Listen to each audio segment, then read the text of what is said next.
كافها يا عين صاد ذكر رحمة ربك عبده زكريا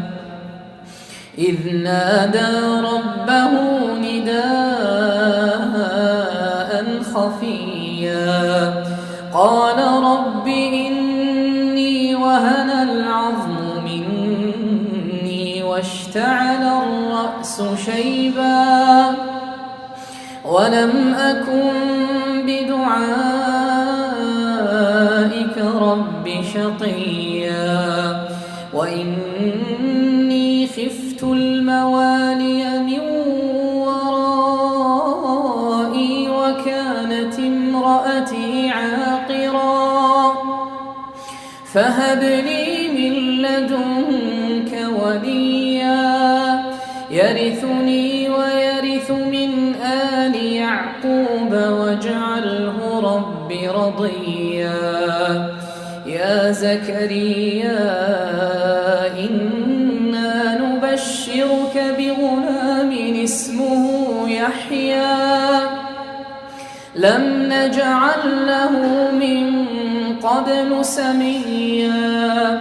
قال رب أنى يكون لي غلام وكانت امرأتي عاقرا وقد بلغت من الكبر عتيا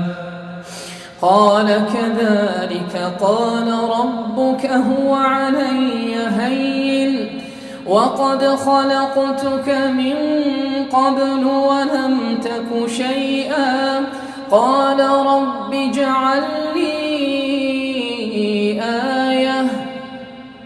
قال آيتك ألا تكلم الناس 3 ليال سويا فخرج على قومه من المحراب فأوحى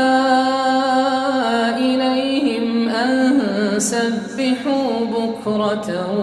وعشيا يا يحيى خذ الكتاب بقوة وآتيناه الحكم صبيا وحنانا من لدنا وزكاة وكان تقيا وبرا بوالديه ولم يكن جبارا عصيا وسلام عليه يوم ولد ويوم يموت ويوم يبعث حيا وسلام عليه يوم ولد ويوم يموت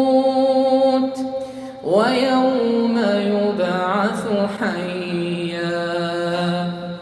واذكر في الكتاب مريم إذ انتبذت من أهلها مكانا شرقيا فاتخذت من دونهم حجابا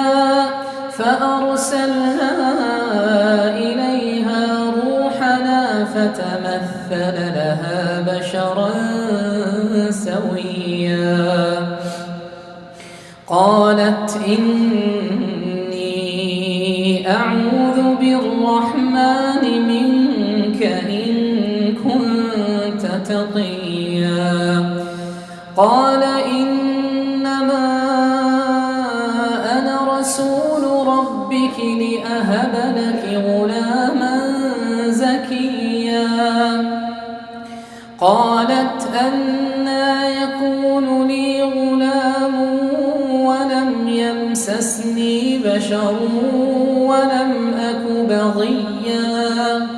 قال كذلك قال ربك هو علي هين ولنجعله آية للناس ورحمة منا وكان أمرا مقضيا.